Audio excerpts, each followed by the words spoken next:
जय हिंद, नमस्कार। मैं अंबर ज़ैदी स्वागत करती हूँ आप सबका एक बार फिर से हमारे आज के खास कार्यक्रम में।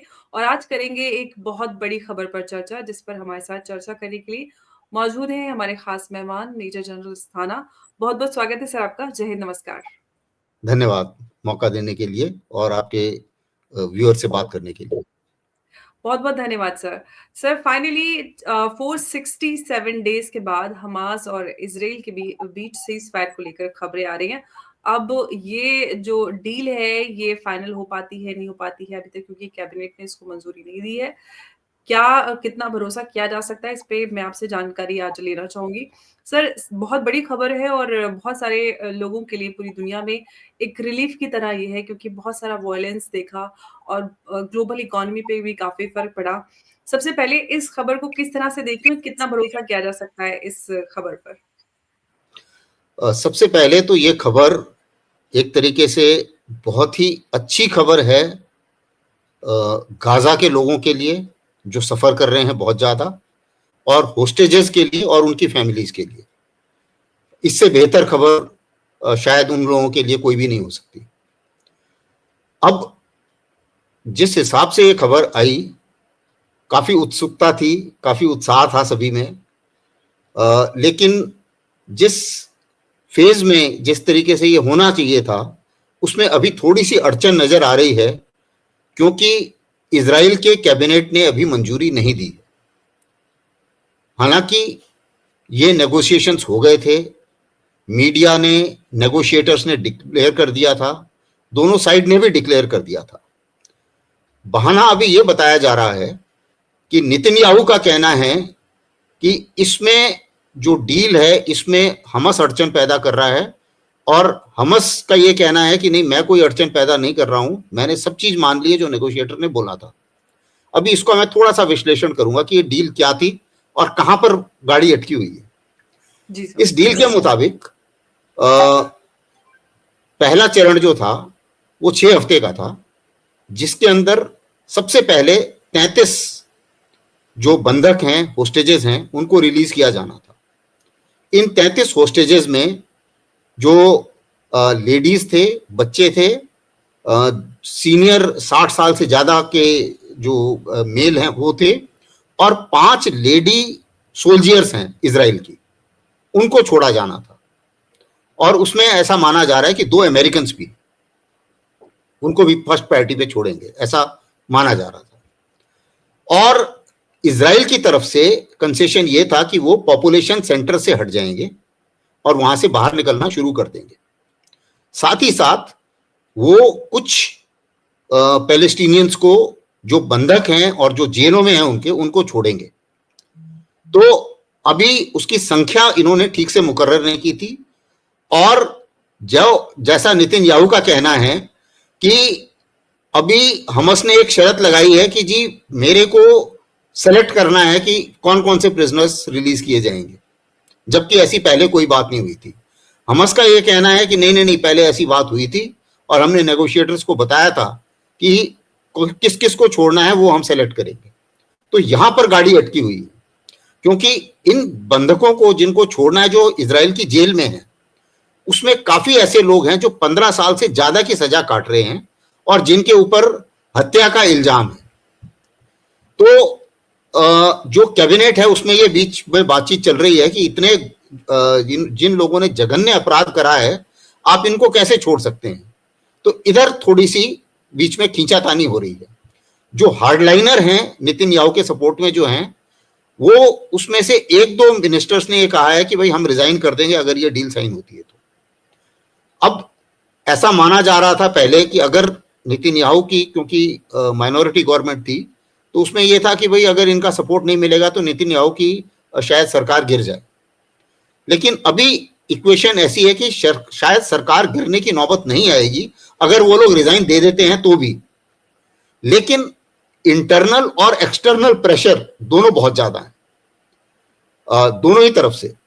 अभी नेतन्याहू के सामने जो प्रेशर है वो ये है कि डोनाल्ड ट्रंप ने बोला है कि भाई मेरे आने से पहले ये सीजफायर हो जाना चाहिए, वो उसकी पहले पॉलिटिकल रिक्वायरमेंट है। नेतन्याहू को पता है कि भाई आगे मदद लेनी है तो उसकी पॉलिटिकल रिक्वायरमेंट भी पूरी करनी पड़ेगी। तो कुछ ना कुछ तो मानना पड़ेगा। तो ये डील मान ली उन्होंने। अब इनकी जो इंटरनल रिक्वायरमेंट है वो ये है कि जो हार्डलाइनर है वो बोल रहे हैं कि नहीं, ये तो डील मत मानिए आप, क्योंकि जो हमारा मेन एम था वो तो अभी हुआ ही नहीं पूरा। हमस तो अभी खत्म नहीं हुआ। हमस तो अच्छा भला वहां सिनवार बैठ के डील कर रहा है। और अभी कुछ ही दिन पहले, 2-3 दिन पहले, ब्लिंकन की स्टेटमेंट आई थी कि जितने हमस के लड़ाके मारे गए हैं उतने ही रिक्रूट हो गए हैं। तो हमस की संख्या में कमी नहीं आई। हालांकि हमस कमजोर हुआ, उनकी टनल्स बर्बाद हुई, उनकी ताकत कम हुई है, उनका हथियार तहस नहस हो गया है, उनके जो स्टोर थे वो सब तहस नहस हो गए हैं। तो हमस काफी कमजोर हुआ है, इसमें कोई शक नहीं है। और उनके टॉप लीडर मारे गए। तो ये बात सही है। लेकिन अगर ये माना जाए, जैसे नेतन्याहू ये कह रहे थे कि भाई मेरी लड़ाई तब तक चलेगी जब तक हमस पूरी तरह खत्म नहीं हो जाता, वो कहानी नहीं हुई है। अब डील का जो दूसरा हिस्सा था ये था कि 16 दिन के बाद फिर आगे की बातचीत की जाएगी, जिसमें बचे हुए जो होस्टेज हैं उनको छोड़ा जाएगा, और जो मर चुके हैं, तकरीबन 100 होस्टेज रह गए हैं, जिसमें से ऐसा माना जा रहा है कि शायद 20 से लेके 30 के बीच में इतने लोग मर चुके हैं, तो उनकी बॉडीज दी जाएंगी। और उसी मुताबिक इजराइल जो है वो फिर बाहर निकल जाएगा। और दूसरी जो स्टिकिंग पॉइंट है, जहां पे गाड़ी अटकी हुई है, जो उन्होंने डील में वो बातचीत नहीं कर पाए हैं या अड़चन है डील में, वो ये है कि इजराइल का कहना है कि मैं एक फिलाडेल्फी कॉरिडोर है, फिलाडेल्फी कॉरिडोर है मतलब जो इजिप्ट और गाजा के बीच में आने जाने का जो क्रॉसिंग है, वहां पर वो अपनी सिक्योरिटी रखना चाहता है। उसी मुताबिक एक और जगह वो अपनी सिक्योरिटी, एक और कॉरिडोर में नॉर्थ और साउथ गाजा के बीच में वो अपनी सिक्योरिटी रखना चाहता है। और वो ये कह रहा है कि सिक्योरिटी कंट्रोल में अपने पास रखूंगा, वो जो हमस मानने को तैयार नहीं है। तो लेकिन ये उन्होंने बोला था कि ये हम डिस्कस करेंगे सेकंड स्टेज में, सेकंड और थर्ड स्टेज। और थर्ड स्टेज में ये बातचीत डिस्कस होगी कि कौन गवर्न करेगा, और इस किस्म से आगे की बातचीत होगी।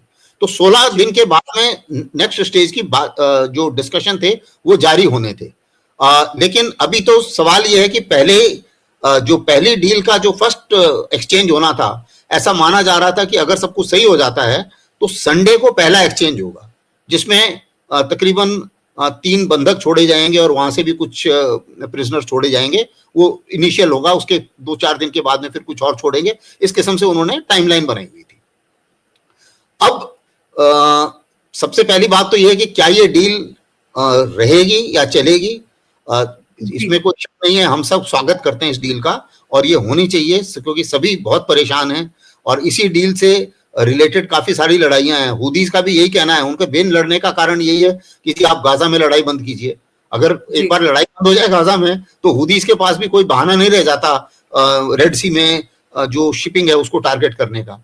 उसी मुताबिक बाकी जगह भी लड़ाई हो रही है, उसका भी इससे डायरेक्ट ईरान के साथ जो तनातनी है उसका भी इसका डायरेक्ट रिलेशनशिप है।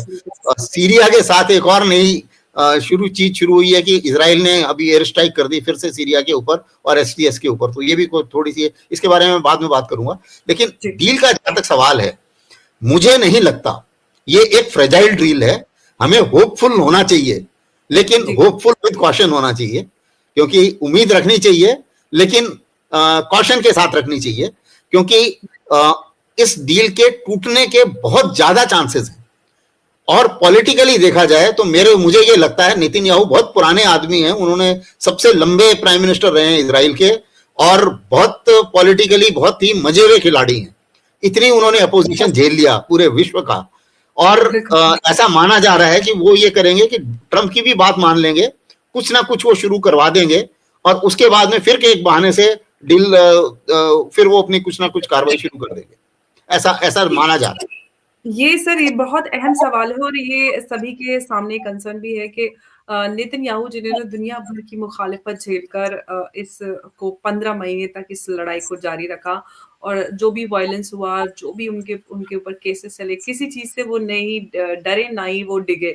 अब सवाल ये है कि डील कितना रख पाएंगे कायम, क्योंकि वो जो इजराइल के वॉर ऑब्जेक्टिव्स थे उसके पूरे किए बिना ये इस डील को साइन कर लेना, इस पे जो इजराइल की जो जियोपॉलिटिकली इजराइल पर क्या फर्क पड़ेगा और किस तरह से जो उसकी एक पोजीशन है उस पे ये पूरा इम्पैक्ट आएगा सर?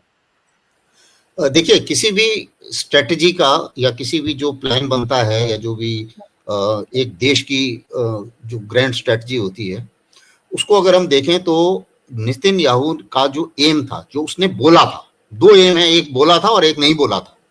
मैं दोनों के बारे में बात करूंगा। उसने ये बोला था कि भाई 7 अक्टूबर को जो हमारे ऊपर हमला हुआ है, वो हमास ने किया है, तो मैं हमास को पूरी तरीके से बर्बाद करूंगा।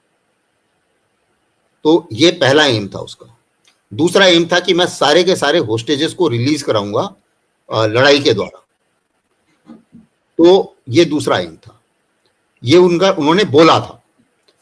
और इन दोनों एम को अगर आप देखें तो पूरा हमास बर्बाद नहीं हुआ और होस्टेज भी मिलिट्री लड़ाई से कोई भी रिलीज नहीं हुआ अभी तक। जितने भी होस्टेज रिलीज हुए हैं वो नेगोशिएशन से ही हुए हैं। मुश्किल से 4-5 होस्टेज रिलीज हुए हैं लड़ाई के कारण, लड़ाई के प्रेशर में, जिनको ये लोग फिजिकली रिलीज करा पाए। उससे ज्यादा ये लोग होस्टेज रिलीज नहीं करा पाए। तो इन दोनों पैमानों पर उनका जो ये ऑपरेशन है ये किसी हालत में सक्सेसफुल नहीं हुआ। दूसरी चीज, हालांकि हमास के काफी लड़ाके मारे गए हैं, इसमें भी कोई शक नहीं। हमास कमजोर हुआ, ये भी एक अचीवमेंट है। लेकिन इससे ज्यादा जो उनकी बेइज्जती है वो ये है कि यार आपने 40,000 सिविलियन मार दिए और उसमें ज्यादातर लेडीज और बच्चे हैं। तक माना जा रहा है 60-70% लेडीज और बच्चे हैं। सबसे ज्यादा जर्नलिस्ट मारे गए हैं, सबसे ज्यादा यूएन स्टाफ मारा गया है। तो ये पूरे वर्ल्ड में इजराइल की बेइज्जती हुई है। इसको एक बहादुरी नहीं माना जाएगा इजरायली आर्मी के लिए, किसी भी हालत में इसको बहादुरी नहीं माना जा सकता। दूसरी चीज क्या है कि जैसा कि मैंने बताया कि जितना आप अतिक्रमण करते हैं, उस अतिक्रमण से जो उतने ही लड़ाके पैदा होते हैं। और वो अभी कंफर्म कर दिया, ब्लिंकन ने अपने आप बोला कि भाई उतने के उतने लड़ाके फिर से पैदा हो गए। तो एक तरीके से हमास की उतने जितने टेररिस्ट पहले थे, जिनको और उतने टेररिस्ट अब भी फिर से आ गए। अब दूसरी बात ये थी, जो उनका अनस्पेसिफाइड एम था, ऐसा माना जा रहा है कि अनस्पेसिफाइड एम ये था कि भाई जॉर्डन रिवर से लेके समुद्र तक मेरा ही वर्चस्व होना चाहिए और इसमें पैलेस्टीनियन जो हैं वो चाहे गाजा हो चाहे वेस्ट बैंक हो, सब जगह मैं कब्जा करूंगा, सब जगह मेरी सिक्योरिटी होगी और ये मेरे रहबो करम पर रहेंगे, सेकंड क्लास सिटीजन की तरह रहेंगे। तो इस एम में जो अनस्पेसिफाइड एम है उसमें उसने एक तरीके से ज्यादा बढ़त हासिल की है, क्योंकि अभी उनके ऊपर गाजा के ऊपर भी कब्जा है, वेस्ट बैंक में भी और ज्यादा कब्जा कर लिया है उन्होंने। उसके बाद जो गोलन हाइट्स थी उसमें भी कब्जा कर लिया, अभी सीरिया में भी काफी ज्यादा घुस गए हैं, लेबनान में भी वो घुसे हुए हैं। तो ये जो बड़ा एम है जो उसको उन्होंने बोला नहीं था, आप अगर देखें तो वो ज्यादा उसके ऊपर उन्होंने ज्यादा काम किया है और एक तरीके से होस्टेजेस की जिंदगी को उन्होंने ताक पर रख दिया था जी। अपने मुंह से कोई नहीं बोलेगा इजरायली, लेकिन अपने एक्शन से उन्होंने होस्टेज की जिंदगी को ताक पर रखा हुआ था, क्योंकि किसी भी टाइम पर ऐसा हो सकता था और ऐसा हुआ भी। काफी सारे होस्टेज मारे गए हैं लड़ाई के अंदर और होस्टेजेस की जिंदगी तो खतरे में थी, इसमें कोई शक ही नहीं है। अब जहां तक बात आती है इनके हमास के एम की, हमास के 2 एम थे कि पहले इनको लग रहा था कि जो पैलेस्टीनियन का जो कॉज है, जो 2 स्टेट सोल्यूशन है, हमारे लिए अलग राष्ट्र की बात है, वो तो सब भूल चुके हैं और सऊदी अरेबिया और जितना अरब वर्ल्ड है वो सारे के सारे इजराइल से हाथ मिलाने को तैयार हैं। दुनिया भर के नेगोशिएशन, अब्राहम अकॉर्ड आया, ये सब आया, तो वो उन्हें लग रहा था कि भाई हम तो भूल चुके हैं, हमें तो भूल गए सब। दूसरी मुसीबत क्या थी कि उनको ये भी लग रहा था कि जो उनका वर्चस्व कम हो रहा है और इलेक्शन उन्होंने किसी ने भी नहीं कराए, ना अब्बास ने कराए हैं जो वेस्ट बैंक में हैं और ना ही इन्होंने कराए हैं हमास ने।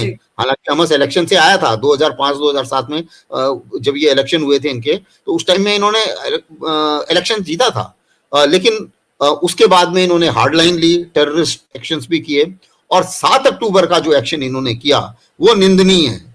वो एक टेररिस्ट एक्ट है जिसके पूरे वर्ल्ड ने निंदा करी और जिसकी निंदा होनी भी चाहिए, क्योंकि जिस किस्म से इन्होंने लोगों को मारा और बदसलूकी की औरतों के साथ, ये हर हालत में निंदनीय है और उसकी सजा उन्हें मिलनी ही चाहिए थी और उनकी उसकी सजा उन्हें जरूरत से ज्यादा मिल गई है।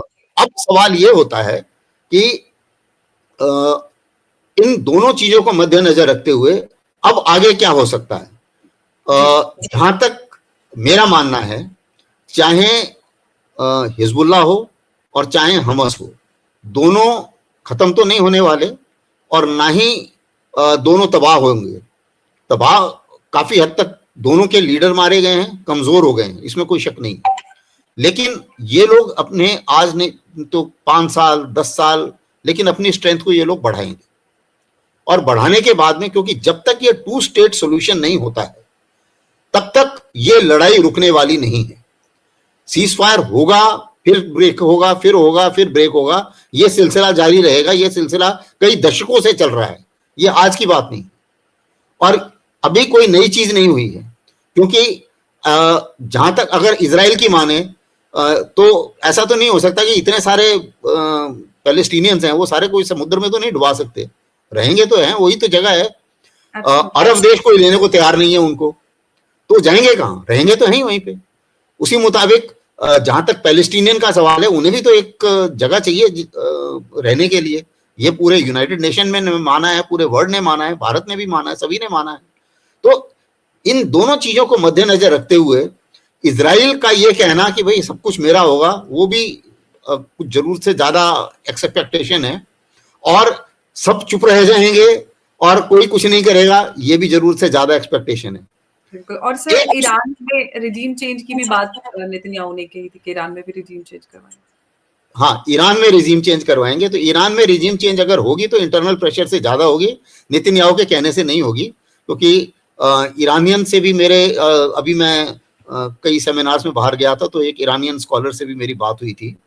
तो वहां पर अगर रिजीम चेंज होगी, हालात अगर सही हो, तो जो उनके सुप्रीम लीडर हैं वो भी अभी काफी बूढ़े हो गए हैं, तो ऐसा वो भी देख रहे हैं एक ऑल्टरनेटिव किसी तरीके से। हालांकि ये बात उभर के सामने नहीं आई है, लेकिन कुछ इस किस्म की बातें हैं। लेकिन अभी जो सिचुएशन है, उस सिचुएशन में तो सुप्रीम लीडर हिलने वाले नहीं। तो रिजीम चेंज, ये लोग ना वो बाहर की ताकतों से इंटरनल रिजीम चेंज उम्मीद कम है ईरान में। और ऐसा लग नहीं रहा कि इनके प्रेशर से रिजीम चेंज होगा। अगर रिजीम चेंज होगा तो इंटरनल प्रेशर से होगा, क्योंकि इंटरनली अगर ईरान में दिक्कत आती है तब थोड़ी सिचुएशन चेंज हो सकती है जी। इसी चीज में एक चीज मैं और आपको बताना चाहूंगा और आपके चैनल से सभी को बताना चाहूंगा। बहुत लोग इस लड़ाई को रिलीजियस लड़ाई कहते हैं। इस बारे में मेरे कई डिस्कशंस हुए हैं बहुत सारे स्कॉलर से, और मैं एक बड़ी इंटरेस्टिंग चीज बताऊंगा आपको। नेतन्याहू के खिलाफ जेनोसाइड का जो केस है, कौन लड़ रहा है? South Africa. उसको सपोर्ट कर रहे हैं। कुछ और कंट्रीज भी ने भी बोला है कि भी हम भी इजराइल के खिलाफ केस लड़ेंगे। सब के सब non Islamic country. Organization of Islamic unity ने अभी तक इजराइल के खिलाफ कोई केस नहीं लड़ा है, तो कैसे रिलीजियस लड़ाई होगी? उसी मुताबिक आप देखिए, हर एक आदमी अपने मौके के हिसाब से काम करता है। हर एक देश अपने मौके के हिसाब से काम कर रहा है, अपने इंटरेस्ट में काम कर रहा है। उसी मुताबिक देखिए आप, चीन में उइगुर्स के खिलाफ आज तक जितनी आवाजें उठी हैं वो वेस्टर्न कंट्री से उठी हैं।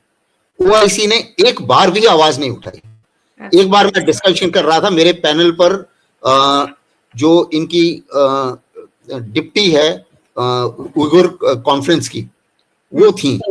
तो उनसे मैंने पूछा कि मैडम आप ये बताइए कि ऐसा कैसे हो गया कि अभी तक आपको किसी भी इस्लामिक देश ने सपोर्ट नहीं किया, आप खुद जर्मनी में रह रही हैं, तो ऐसा कैसे हो सकता है जी? तो और जातियां हो रही हैं, उइगुर मुस्लिम्स के ऊपर जातियां हो रही हैं, तो ऐसा कैसे हो गया कि सारी चुप है? पाकिस्तान भी चुप है। उनसे पूछो उइगुर्स के बारे में, बोलते जी हमें नहीं मालूम।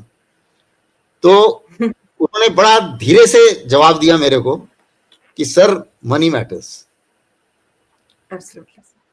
तो ये एक सच्चाई है और इस सच्चाई से नकारा नहीं जा सकता, क्योंकि मैं अभी तक ये देख रहा हूं कि किसी भी इस्लामिक देश ने अभी तक नेतन्याहू के खिलाफ ये नहीं कहा है आईसीसी कोर्ट में कि नहीं मैं भी शामिल हूं, मैं भी चाहता हूं कि नेतन्याहू के खिलाफ या इजराइल के खिलाफ क्या ये जारी होना चाहिए, जी। अरेस्ट वारंट जारी होना चाहिए या अरेस्ट वारंट केस में हम भी शामिल हैं। अभी उसी मुताबिक आप दूसरे जगह देखिए, दोगलेपन में अमेरिका का दोगलापन। जब रशिया यूक्रेन वॉर चल रही थी, वॉर जोन से कुछ बच्चे रूस में जो डॉनबास का रीजन है वो ये लोग लेके गए थे, क्योंकि वहां पर लग रहा था कि वो बच्चे मर जाएंगे, और उनको हॉस्टल में डाल दिया था रूस में। तो इन्होंने केस पुतिन के खिलाफ कर दिया और पुतिन के खिलाफ इन्होंने अरेस्ट वारंट जारी कर दिया। उस समय अमेरिका ने बोला कि हाँ हाँ बिल्कुल लॉ एंड ऑर्डर होना चाहिए, ये क्या कहते हैं जारी होना चाहिए अरेस्ट वारंट, और ये इम्प्लीमेंट होना चाहिए, और हम देखेंगे कि जो भी देश जहां भी पुतिन जाते हैं वो लोग इम्प्लीमेंट करें वगैरह वगैरह। उसके बाद में उसी आईसीसी ने जब अरेस्ट वारंट दिया नेतन्याहू को, तो ये बोलते हैं नहीं आईसीसी बकवास है, आईसीसी को बैन कर देना चाहिए, और इंटरनेशनल क्रिमिनल कोर्ट जो है उसकी कोई औचित्य नहीं है, और अभी इन्होंने कुछ शायद उसके खिलाफ भी कुछ वो किया है कि भाई इसको ना पैसे दिए जाएंगे और हम बैन करेंगे। तो ये एक विश्व का जो बोलते हैं ना अपने हर एक आदमी अपना नेशनल इंटरेस्ट देखता है, और ये एक किस्म का ये दोगलापन है जो सामने नजर आ रहा है। बिल्कुल, वो ये जियो इकोनॉमिक्स जो इक्वेशंस होते हैं ये वो दिखती है कि कहाँ पर सही बैठती है, उसी के हिसाब से उन इश्यूज को पिकअप किया जाता है। सर, आपने रशिया यूक्रेन की बात की, मैं इस सवाल को आपसे लेना चाहती थी। हम ने हमास और इसराइल हम सीज फायर पे बात कर रहे हैं, और जैसे कि प्रेसिडेंट ट्रंप ने आने से पहले ये बात कही थी कि मैं पीस पे काम करूंगा, कोई कॉन्फ्लिक्ट नहीं होगा, सारी विश्व में शांति होगी। इजराइल हमास में तो हम देख रहे हैं शांति बनते हुए एटलीस्ट शुरुआत हो गई। क्या अगला अब नंबर रशिया यूक्रेन का है, ऐसा हम मान सकते हैं? ऐसा माना जा रहा है कि ट्रंप एडमिनिस्ट्रेशन कोशिश करेगा। रूस भी काफी हद तक पॉजिटिव है, लेकिन रूस जो है रूस है, वो ऐसे नहीं मानेगा कि जो उनके इंटरेस्ट में अगर नहीं होगा तो वो ट्रंप की बात भी नहीं मानेंगे। तो उनका ये कहना है कि ट्रंप का प्रपोजल, ट्रंप को पहले टेक ओवर करने दो, उनका प्रपोजल आने दो, उसके बाद में हम विचार करेंगे, ऐसा रूस का मानना है। जहां तक जैसा मुझे लगा रूस के एटीट्यूड से, क्योंकि मेरे काफी डिस्कशंस हुए थे, कल भी मैं रूस के टेलीविजन पर था जी। तो उसमें जैसा मेरा अपना मानना है कि रूस के जब तक एम पूरे नहीं होंगे वो नेगोशिएट नहीं करने वाले। और रूस के एम में अभी क्या क्या बाकी रह गया है, एक तो उन्हें कुर्स्क से बाहर निकालना है यूक्रेन को, और डॉनबास का ये पोक्रो को अगर एक बार वो कब्जा कर लेंगे तो बाकी की जो सिटी बचे हैं वो आपस में वो अपने आप ही थोड़ा सा हथियार डालना शुरू करेंगे। वैसे भी यूक्रेन के काफी सोल्जर भाग गए हैं फ्रंट लाइन से, और अभी थोड़ा सा मुसीबत उनको हो रही है, लेकिन देखते हैं कि ये कब तक चलता है। अभी जेलेंस्की भी थोड़ा जोश में है, वो भी चाह रहे थे कि 20 तारीख से पहले पहले मैं कुछ बड़ा करके दिखाऊं, तो उन्होंने एक बहुत बड़ा मिसाइल और ड्रोन का हमला कराया रूस के ऊपर, जो अभी तक की लड़ाई में सबसे बड़ा हमला था। रूस ने भी उसका जवाब दिया है, उन्होंने फिर से उनका एनर्जी इंफ्रास्ट्रक्चर काफी हद तक उड़ा दिया है, और ये चल रहा है ये आपस में, क्योंकि दोनों ही कोशिश ये कर रहे थे कि 20 तारीख से पहले, इनकी डेडलाइन 20 तारीख है यूक्रेन की, क्योंकि इनको ये लगता है कि 20 तारीख से पहले मैं कन्विंस करूं कि भाई मैं कुछ कर सकता हूं, और जो यूरोपियन यूनियन है उनको भी मैं कन्विंस करूं कि मैं कुछ कर सकता हूं, ताकि मुझे और एड मिले। जहां तक रूस का सवाल है वो अपनी स्पीड से चल रहे हैं, क्योंकि उन्हें उनका अपना असेसमेंट के हिसाब से अभी कुछ महीने लग जाएंगे इसमें। तो मुझे नहीं लगता कि जो जैसे ट्रंप बोल रहे थे कि भाई मैं पहले दिन वहां पे करूंगा, बातचीत जरूर शुरू हो सकती है, इनिशिएटिव शुरू हो सकते हैं बातचीत करने के लिए, बातचीत तो नहीं होगी पहले दिन, लेकिन हाँ ये है कि शांति हल हो जाएगी पहले दिन या कुछ एक आध महीने में, थोड़ा मुश्किल है, उनको लगता है कि टाइम होगा। अभी ट्रंप की टीम भी ये कह रही है कि ये ज्यादा कॉम्प्लेक्स है जितना हमने सोचा था, वक्त लगेगा थोड़ा। जी। सर, एक अंतिम प्रश्न आपसे। फाइनली हम कई सारे कॉन्फ्लिक्ट पे हमने चर्चा की और हम लगातार चर्चा भी करते रहते हैं।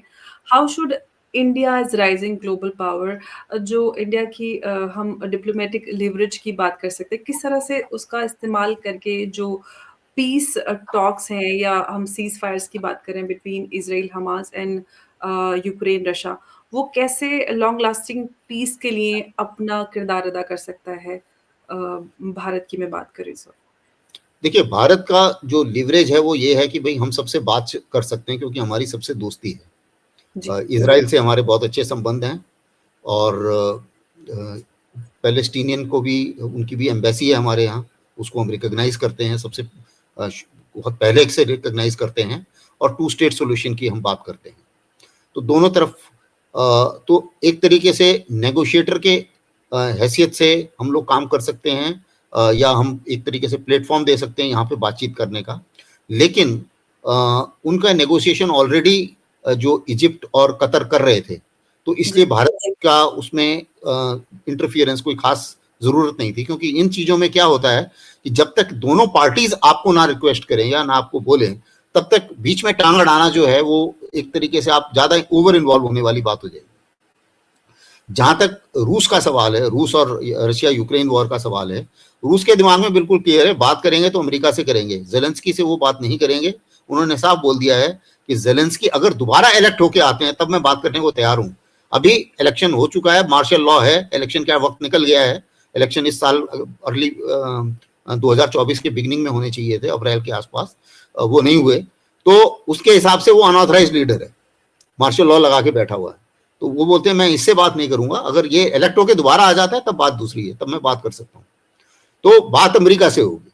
तो जहां तक इसका सवाल है, तो वहां पर ये स्टेज ऐसी है कि बोलते हैं ना, नेगोशिएशन के लिए दोनों साइड पहले they should agree to agree. तो अभी तो वही स्टेज क्रॉस नहीं हुई, उसके बाद एग्रीमेंट की बात हो सकती है। तो अभी तो ये स्टेज नहीं क्रॉस हुई है दोनों उस साइड। तो उस साइड एक बार वो स्टेज क्रॉस हो तो उसके बारे में रूस ने भी अपनी तरफ से जताया कि हाँ, भारत नेगोशिएट कर सकता है, भारत के ऊपर मेरे को कॉन्फिडेंस है। और अमेरिका को भी लगता है कि भारत इसमें कुछ भूमिका निभा सकता है। लेकिन मेरा अपना मानना है कि भारत को अपना जो बोलना चाहिए ऑफर तभी करना चाहिए जब दोनों तैयार हो कि नहीं हमें बातचीत करनी है। जब तक दोनों बातचीत करने के लिए ही तैयार नहीं है तो उस हालत में थोड़ा सा प्रीमेच्योर हो जाएगा।